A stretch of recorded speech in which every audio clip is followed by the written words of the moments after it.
control traffic and to ease it for pedestrians, because walking across Right. the front You'd of have that no other idea building. when they're. Yeah, Tradco's taking that first 3 sections. Or I when got they're that from the pulling. building inspector. Well, good. Yeah. So that, Yeah, yeah. that. It's nice to have some better zoning requirements that.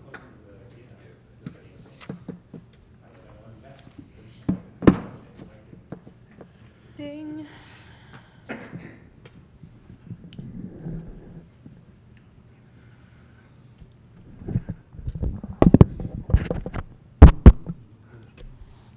Okay, the Board of Adjustment for the City of Washington is called to order.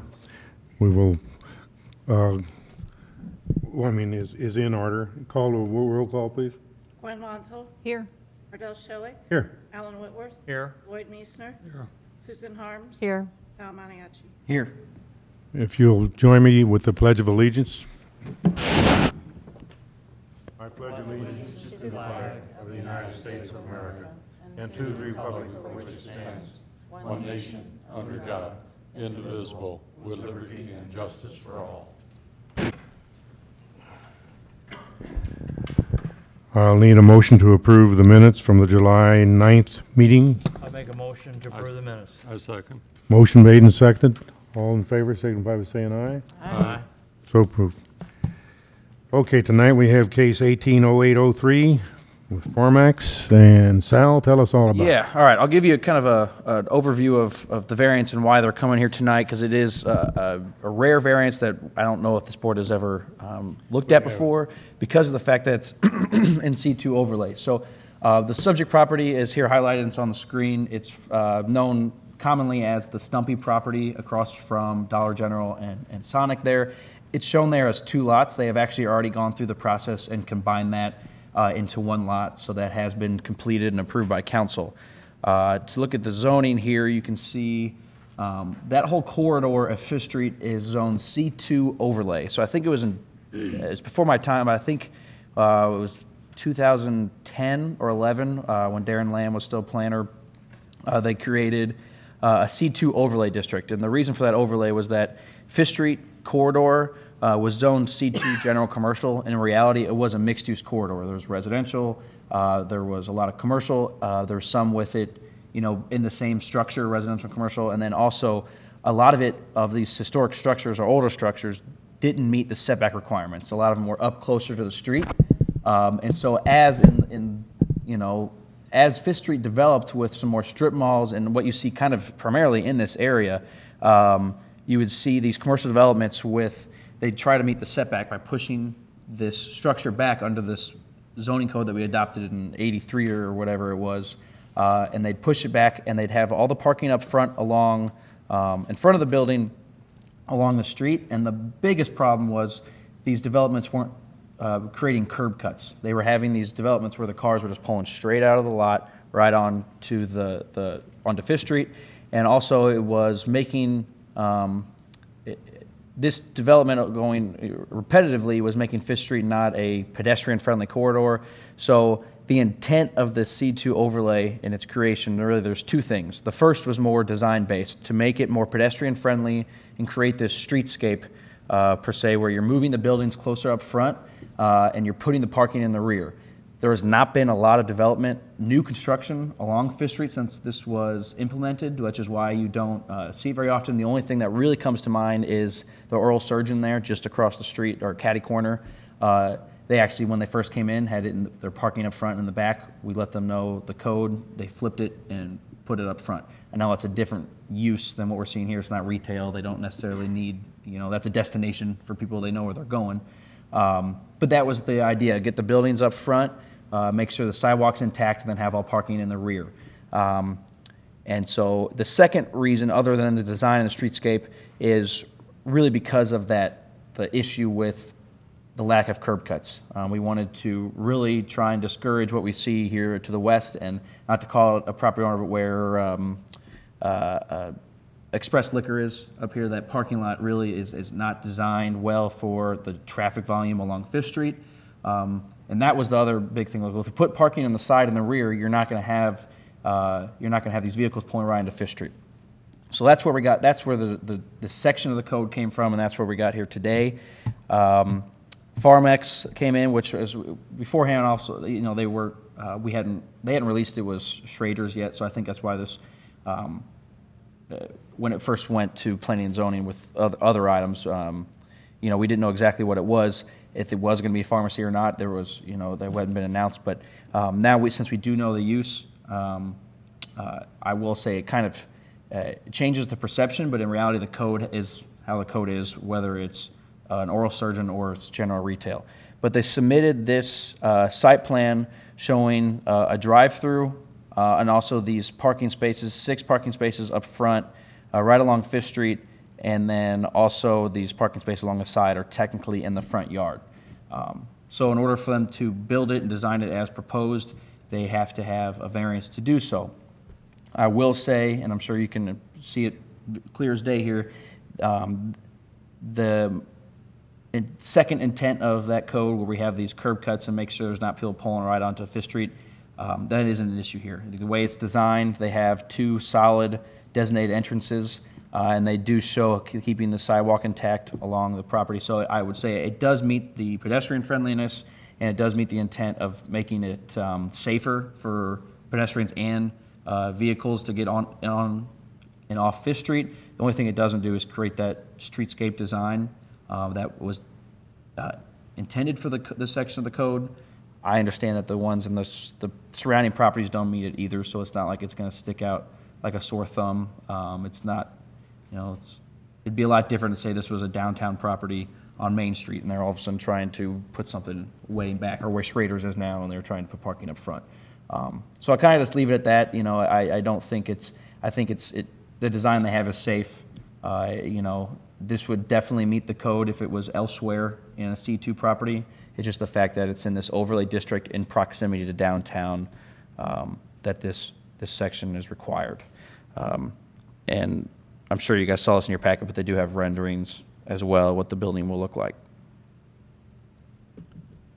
So. Okay, thank you, Sal. Is there anybody in the audience that wishes to speak against the project? Anybody here just want to enlighten us if you're for the project, you want to speak for any reason? Come on, Steve, give us a... I'll talk started, and then I'll come out and start. And feel free. I'm Steve Struberg with Horn Architects here in Washington, and I'm working with Larry McIntosh with Farmex, or Schrader's. If you have any questions, feel free to ask me.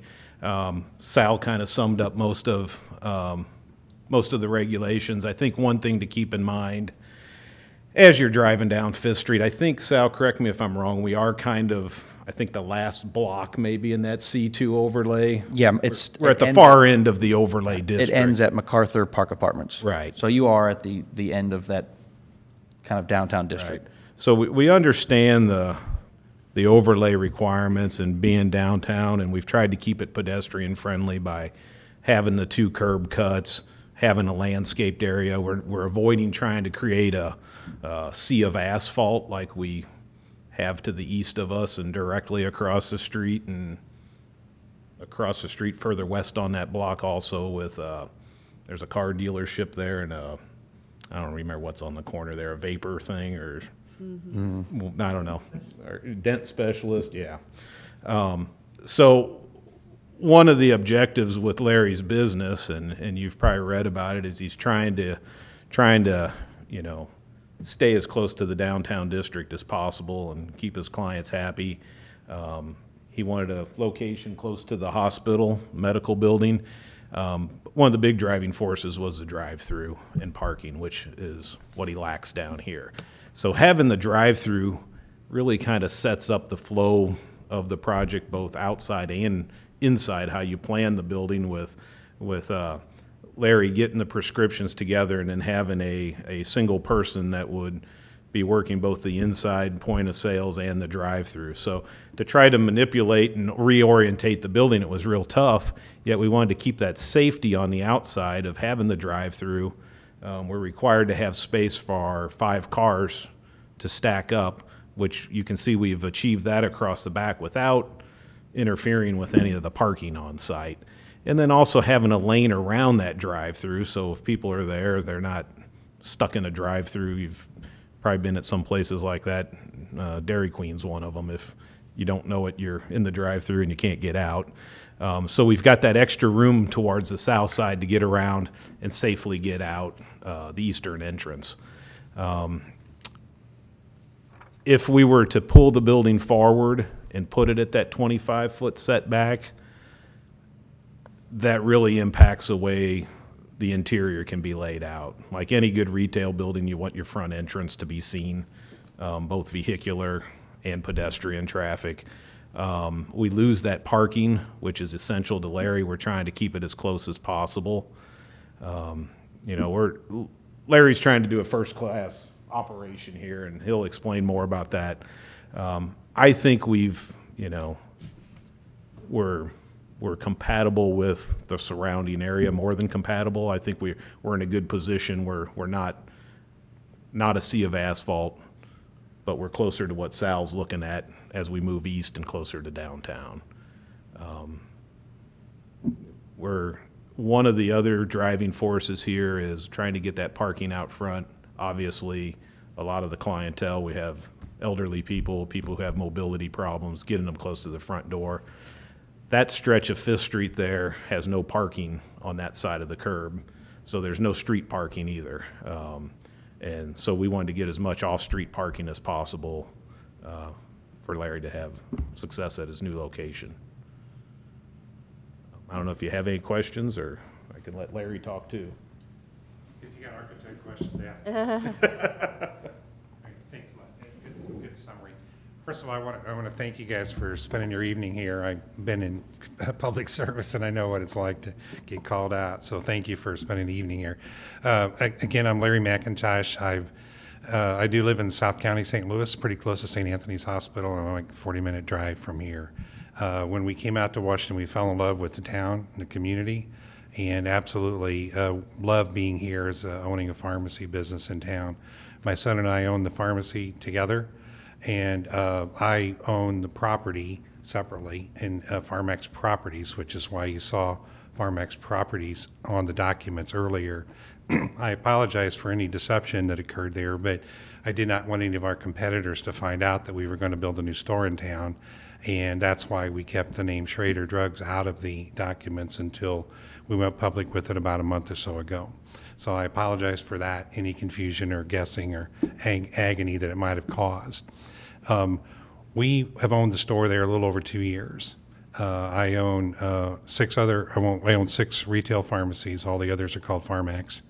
And I've been in the business for a longer than I probably should admit, over 40 years in the pharmacy business. So I kind of know what it looks like to have a business that the customers, and we call them patients, and hopefully some of you are patients, and if you are, I thank you. I didn't look it up, so it would be a HIPAA violation.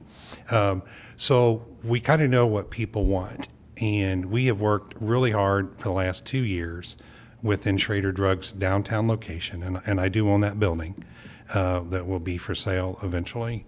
I own that building and looked at possibly putting some apartments upstairs, and it was just going to be cost prohibitive. So we abandoned that project, and Steve did a really nice design on it, but it just didn't work out. We've done everything we can in that store to make it work in that store. We've spent the first year we owned it, we spent over $40,000 on advertising, and if you probably don't have any idea whether that's a lot or a little, but that's a lot. That's double what I spend in my other stores, and it had very little impact.